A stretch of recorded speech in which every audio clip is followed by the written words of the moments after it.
Selamat siang anak-anakku semuanya. Siang. Siang, Bu. Iya. Bagaimana kabarnya? Sehat semua? Baik. Alhamdulillah. Iya, alhamdulillah sehat. Ya, kemudian mengingatkan sekali lagi karena kita masih dalam masa pandemi. Jadi tetap jaga kesehatan, tetap patuhi protokol kesehatan. Jika kalian harus keluar rumah, jangan lupa pakai masker, sering cuci tangan, kemudian bawa hand sanitizer. Dan kita semua berdoa agar pandemi ini segera berakhir, nggih. Sebelum kita mulai pembelajaran kita pada siang hari ini, kita mau awali dengan doa agar pembelajaran kita pada siang hari ini boleh bermanfaat bagi kita semua. Berdoa menurut agama dan kepercayaan masing-masing, dipersilahkan. Berdoa selesai. Yang sudah berkumpul, sudah join di dalam pembelajaran budaya hari ini ada 13 orang. Yang lain mungkin ada kendala, tidak apa-apa. Kalian yang belum absen, silahkan nanti boleh absen. Linknya sudah kemudian bagikan di WA Group. Oke, kita bertemu lagi di pertemuan hari ini. Pembelajaran kita pada pertemuan kali ini, kita akan membahas tentang sistem komputer. Untuk kompetensi intinya ada 4, seperti yang sudah tertera pada layar. Kemudian, untuk kompetensi dasar pada pertemuan kita hari ini, kita sudah masuk ke kompetensi dasar 2.2, yaitu memahami fungsi dan proses kerja berbagai peralatan teknologi informasi dan komunikasi. Kemudian untuk indikator pencapaian kompetensinya di 2.2.1 adalah peserta didik mampu menganalisis fungsi dan cara kerja komponen-komponen dalam sistem komputer. Sedangkan untuk tujuan pembelajaran kita pada pertemuan siang hari ini, pertama, setelah melakukan pengamatan bahan ajar, diharapkan peserta didik dapat menganalisis fungsi dan cara kerja komponen-komponen dalam sistem komputer dengan benar. Yang kedua, setelah melakukan pengamatan LKPD, diharapkan peserta didik dapat menjelajah internet menggunakan HP untuk menemukan informasi yang berkaitan dengan perangkat lunak komputer dengan tepat. Yang ketiga, setelah melakukan kegiatan diskusi, diharapkan peserta didik dapat menyimpulkan kategori dan contoh dari perangkat lunak komputer dengan tepat. Dan yang terakhir, yang keempat, setelah melakukan kegiatan diskusi, diharapkan peserta didik dapat membandingkan karakteristik bermacam perangkat lunak komputer dengan benar. Oke, kemarin Budian sudah upload untuk bahan ajar, media, dan juga LKPD-nya. Sudah dipelajari? Sudah, Bu. Iya. Oke, sebelum kita membahas LKPD, tugas individunya yang ada di bahan ajar sudah dikerjakan belum? Sudah. Oke, terima kasih nanti yang sudah mengerjakan. Jangan lupa dikirim ke WA Group, nggih.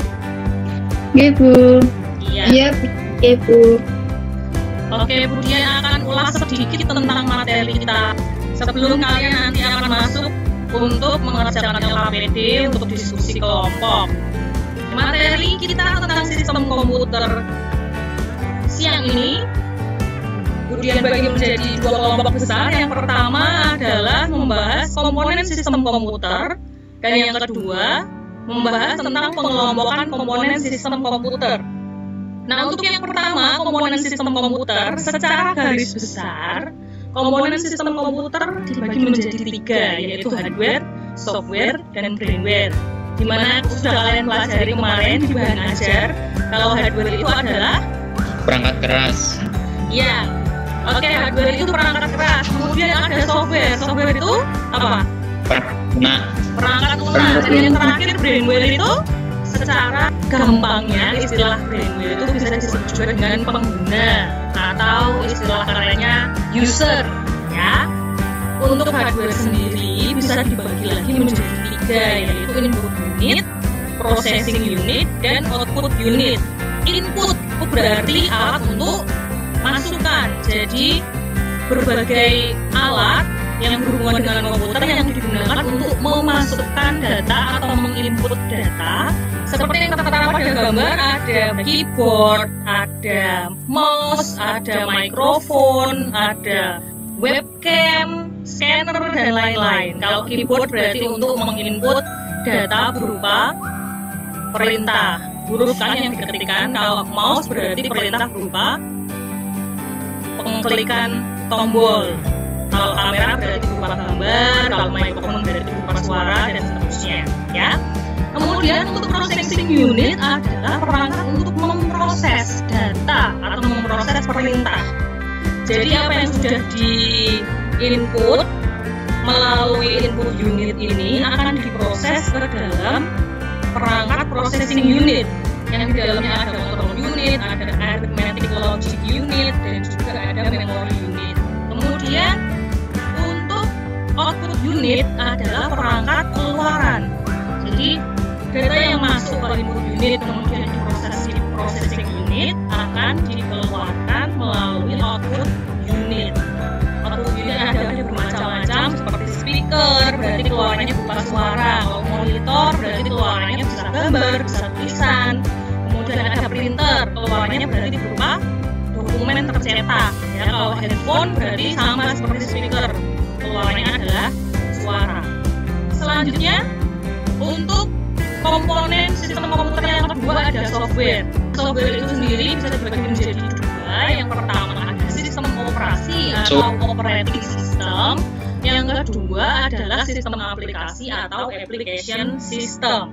Operating system yang kalian kenal umumnya ada Windows ya, yang biasa kalian pakai di laptop, di komputer. Tapi selain Windows ada juga Linux, ada Mac OS, ada Symbian, Android, Palm, Windows Mobile, dan juga BlackBerry. Kemudian untuk sistem aplikasi atau application system itu ada banyak. Dia adalah aplikasi yang membantu untuk memudahkan pekerjaan dari pengguna atau user. Ada berbagai macam. Di antaranya ada business and office application, ada database application, graphic design, antivirus dan utility tools, development tools, communication application, dan juga aplikasi lainnya yang berupa multimedia, app tools, network and security application, dan juga PC game application. Nah, untuk komponen sistem komputer yang terakhir adalah brainware atau tadi yang biasa juga disebut pengguna atau user. Ada berbagai macam karena pengguna komputer, pengguna aplikasi, pengguna software juga ada banyak, tergantung juga profesi mereka. Nah, ini contohnya ada banyak. Di sini ada CEO, ada system analyst, ada programmer, ada network analyst, ada administrator system, network engineer, cabling installation technician, web designer, dan juga technical engineer. Untuk videonya kemarin sudah ditonton? Sudah. Ya. Oke, sampai di sini ulasan singkatnya. Ada yang mau bertanya? Saya, Bu. Iya, Mbak Isna, silahkan. Itu untuk pengerjaan tugas LKPD itu kan dikerjakan secara berkelompok, kemudian dipresentasikan. Nah, itu setiap kelompok mengerjakan semua soal atau salah satu soal ya, Bu? Oke, jadi setelah ini nanti kalian akan Ibu beri waktu 30 menit untuk berdiskusi dengan kelompoknya masing-masing. Nah, di soal LKPD itu kan ada 2 ya, itu dua-duanya dikerjakan.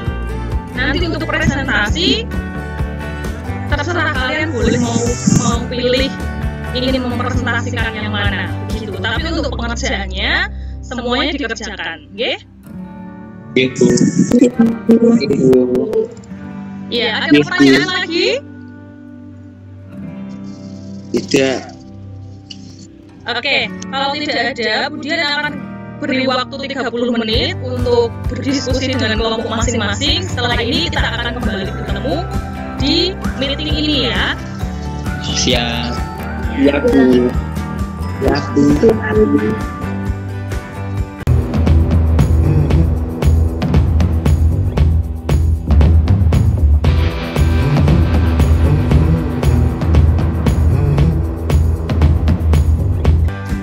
Ya, anak-anak, selamat siang kembali. Ya, Ya, Bu. Ya, sudah selesai mengerjakan diskusi kelompoknya ya. iya Sudah, Bu. sudah. Oke, ada yang mau mempresentasikan hasil presentasi kelompoknya yang pertama? Saya Bu. Iya, silakan Mbak Siska untuk mempresentasikan hasil diskusi kelompoknya. Mbak Siska, kemarin anggota kelompoknya siapa saja? Itu Bu Rafa, Teguh, sama Elsa. Oke, silakan Mbak Siska untuk mempresentasikan hasil diskusi kelompoknya. Yang nomor 1 dulu, nggih. Sistem komputer dibagi menjadi 3, hardware, software, dan firmware. Hardware terbagi lagi menjadi input, proses, dan output. Sedangkan software dibagi menjadi sistem operasi dan aplikasi. Firmware, user, programmer, dan sistem ya Bu. Oke, terima kasih Mbak Siska presentasi kelompoknya. Bagaimana kelompok lain? Ada yang mau menanggapi dari presentasi kelompoknya Mbak Siska? Kelompok saya, Bu. Iya. Mas Samsul namanya kenapa berubah jadi Uli? Ya, sebetulnya mohon maaf karena HP saya lowbat, jadi pakai handphonenya Ibu. Oh, oke. Mas Samsul kemarin kelompoknya siapa saja? Kelompok saya itu ada saya, Siti Arbaatun, Senang. Oke, silakan Mas Samsul boleh menanggapi hasil presentasi kelompoknya Mbak Siska dulu ya. Sebenarnya untuk gambar peta konsepnya sama, hanya perbedaannya di contoh saja. Oke, coba silakan Mas Samsul presentasikan hasil diskusi kelompoknya. Bedanya di mana dengan hasil kelompoknya Mbak Siska? Ya, Bu. Untuk itu cuma dibagi 3, hardware, sama firmware. Untuk hardware yaitu perangkat output, input, media penyimpanan, sama pemrosesan. Dan software di sini ada 2 pembagian, yaitu sistem operasi dan program aplikasi. Untuk sistem operasi ada Novel, Windows, Unix atau Linux, dan MSI atau OS. Kemudian program aplikasi perkantoran, database, pemrograman grafis. Kemudian terakhir ada firmware. Di sini firmware dibagi menjadi 4, yaitu manajer EDB, analisa sistem, Ya. programmer. Sudah, Bu. Oke, terima kasih Mas Samsul untuk presentasinya. Bagaimana kelompok yang lain? Ada yang menanggapi presentasi dari kelompoknya Mbak Siska maupun kelompoknya Mas Samsul? Hampir sama Bu. Hampir sama, Bu. Oke, presentasinya sudah bagus ya. Keduanya sudah benar. Intinya komponen sistem komputer dibagi menjadi 3, ada hardware, software, dan juga firmware. Kemudian yang tadi hardware dibagi menjadi lagi 3, software dibagi lagi menjadi 2. Oke, kita langsung lanjut ke soal LKPD yang kedua. Kelompok siapa yang mau mempresentasikan soal yang kedua? Saya Bu. Iya, Mbak Triana, silahkan. kelompoknya siapa saja anggotanya? Nirmala, Ria, sama Rizka. Oke, silahkan Mbak Triana untuk mepresentasikan hasil diskusi kelompoknya. Jelaskan perbedaan antara random access memory atau RAM dengan read only memory atau ROM. Apa yang akan terjadi jika sebuah komputer atau laptop tidak terpasang RAM? Faktor pembeda: 1. Umur penyimpanan. RAM sementara, volatil, mudah menguap atau berubah atau hilang. ROM permanen, non volatil, tidak mudah menguap atau berubah atau hilang. Faktor pembeda kedua, pengoperasian. RAM digunakan dalam operasi normal. ROM digunakan untuk proses backup komputer. Faktor pembeda yang ketiga, penulisan data. RAM cepat, ROM lambat. Faktor pembeda yang keempat, karakter penyimpanan.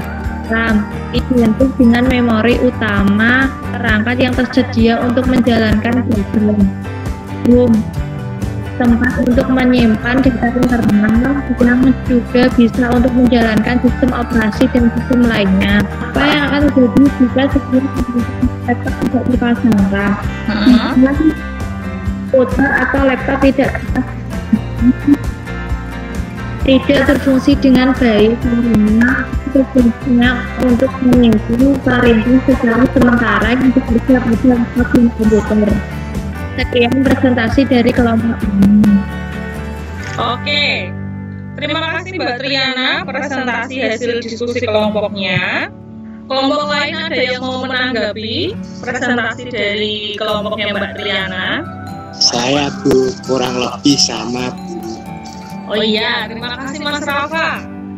Berarti kurang lebih sama ya. Jadi kalau sebuah komputer atau sebuah laptop tidak terpasang RAM ya tidak akan bisa berfungsi dengan baik karena perintah-perintah atau data yang dijalankan sementara di laptop atau komputer jadi tidak ada yang menyimpan karena kan tugasnya yang menyimpan itu adalah RAM. Jadi kalau nggak ada ya tidak bisa berfungsi dengan baik ya. Oke, terima kasih untuk 3 kelompok yang sudah mempresentasikan hasil diskusi kelompoknya. Hasilnya sudah bagus dan saling melengkapi. Tadi untuk yang nomor 1 contohnya ditambahi lebih banyak dari kelompoknya Mas Samsul. Untuk yang nomor 2 kurang lebih semua kelompok sama. Hasil diskusi kelompoknya Mbak Triana sudah bagus membedakan RAM dan ROM dari 4 faktor pembeda. Ada umur penyimpanan, pengoperasian, penulisan data, dan juga karakter penyimpanan. Oke, kemudian nanti akan berikan penilaian untuk hasil diskusi kelompok dan presentasinya. Nanti hasil diskusi kelompoknya boleh dikirimkan ke WA group. Nanti akan kemudian sampaikan penilaiannya di sana juga, oke? Oke, sampai di sini ada yang mau bertanya sebelum kita akhiri pertemuan kita pada siang hari ini? Saya Bu mau bertanya. Iya, Mas Teguh silakan. Berkaitan dengan perangkat keras, belakangan ini lebih banyak laptop baru yang menggunakan SSD daripada HDD konvensional. Itu kenapa ya Bu? Terima kasih. Oke Mas Teguh, terima kasih. Pertanyaannya luar biasa. Ada yang bisa menjawab dulu nak sebelum kemudian jawab pertanyaannya Mas Teguh? Kalau udah ada, jadi kebanyakan laptop keluaran terbaru yang ada di pasaran itu kenapa ya lebih banyak menggunakan SSD daripada HDD? Ada yang pakai HDD, tapi biasanya kebanyakan yang keluaran terbaru itu banyak yang menyuguhkan SSD lebih banyak daripada HDD. Kenapa? Apa sih kelebihannya SSD daripada HDD? Kok laptop keluaran baru kebanyakan SSD? Nah, jadi tentu ada beberapa kelebihan SSD dibanding dengan HDD. SSD itu apa sih Bu? SSD itu solid state drive. Kalau HDD itu hard disk drive. Kenapa orang lebih banyak pilih SSD? Karena ada beberapa kelebihan SSD. Yang pertama, daya yang digunakan SSD itu lebih kecil daripada HDD. Kalau SSD itu cuma 2-3 watt, sedangkan kalau HDD bisa sampai 6 sampai 7 watt. Kemudian yang kedua SSD, waktu booting sistemnya itu lebih cepat daripada HDD. Jadi orang pasti lebih milih yang lebih cepat kan daripada yang lambat. Kemudian yang ketiga, untuk SSD itu tidak ada suara. Biasanya kalau kalian mengedit video kemudian dirender, itu biasanya kalau pakai HDD itu keluar suara dengung, atau kalian ketika memasukkan kepingan DVD atau VCD. Nah biasanya kalau pakai HDD, nanti laptop atau komputer kalian itu muncul bunyi dengung. Kalau SSD itu tidak memunculkan suara yang seperti itu. Nah kemudian yang keempat, dalam kecepatan membuka file, SSD itu lebih cepat dibandingkan dengan HDD. Tidak hanya membuka file, untuk mengcopy, untuk mengetikkan data, itu juga SSD lebih cepat daripada HDD. Namun SSD juga punya kekurangan. Lumrah ya, segala sesuatu punya kelebihan dan kekurangannya masing-masing. Nah, kekurangan SSD ini biasanya kapasitas yang tersedia terbatas. Biasanya maksimal hanya kurang dari 4 terabyte. Sedangkan kalau HDD itu biasanya punya kapasitas yang jauh lebih besar. Kemudian untuk harga SSD sendiri biasanya itu lebih mahal daripada HDD karena kelebihannya tadi lebih cepat dan sebagainya. Jadi untuk kalian yang mungkin mau beli laptop atau komputer baru, silakan boleh dipertimbangkan apakah kalian memilih SSD atau HDD dan pertimbangannya. Mas Teguh, gimana? Ya Bu, paham. Iya. Yang lain gimana? Ada pertanyaan lagi? Tidak. Oke, jika tidak ada, kita akan akhiri pertemuan kita dengan membuat kesimpulan. Ada yang mau memberikan kesimpulan apa yang sudah kita pelajari materi kita siang hari ini? Saya Bu. Ya, Mas Rafa silahkan. Komponen sistem komputer ada 3, yaitu hardware atau perangkat keras, software atau perangkat lunak, dan firmware. Iya. Sudah Bu. Terima kasih Mas Rafa. Ada yang mau menambahkan kesimpulan dari Mas Rafa? Saya Bu. Iya, Mbak Elsa silahkan. Hardware dibagi menjadi 3, yaitu input unit atau perangkat masukan, processing unit atau perangkat pemrosesan, dan output unit atau perangkat keluaran. Software dibagi menjadi 2, yaitu operating system atau sistem operasi, dan application system atau sistem aplikasi. Dan firmware adalah pengguna sistem komputer. Sudah Bu. Oke, terima kasih Mbak Elsa. Ya, sudah betul sekali apa yang disampaikan Mas Rafa dan Mbak Elsa tentang kesimpulan materi yang kita pelajari pada siang hari ini. Jadi hari ini kita belajar tentang sistem komputer, di mana komponen sistem komputer itu ada 3, seperti tadi yang sudah disampaikan Mas Rafa. Ada hardware, software, dan juga firmware. Kemudian hardware dibagi menjadi 3, yaitu input unit, processing unit, dan juga output unit. Kemudian software dibagi menjadi 2, yaitu sistem operasi atau operating system dan sistem aplikasi atau application system. Kemudian komponen sistem komputer yang ketiga adalah firmware, yaitu pengguna atau user. Oke, itu kesimpulan pada materi kita pada siang hari ini. Oke, setelah ini silakan kalian boleh mengerjakan tugas evaluasi yang sudah Budian upload di Google Classroom, nanti boleh dikerjakan. Kemudian jangan lupa untuk mengirimkan tugas individu yang sudah kalian kerjakan kemarin dan juga hasil diskusi kelompok yang kalian kerjakan hari ini. Ya? Oke, kita akan kita akan bertemu di pertemuan selanjutnya. Di pertemuan berikutnya kita akan membahas tentang software atau perangkat lunak komputer. Oke, kita akhiri pertemuan kita pada siang hari ini dengan doa bersama. Semoga apa yang sudah kita pelajari bersama hari ini boleh menjadi manfaat buat kita semua. Berdoa menurut agama.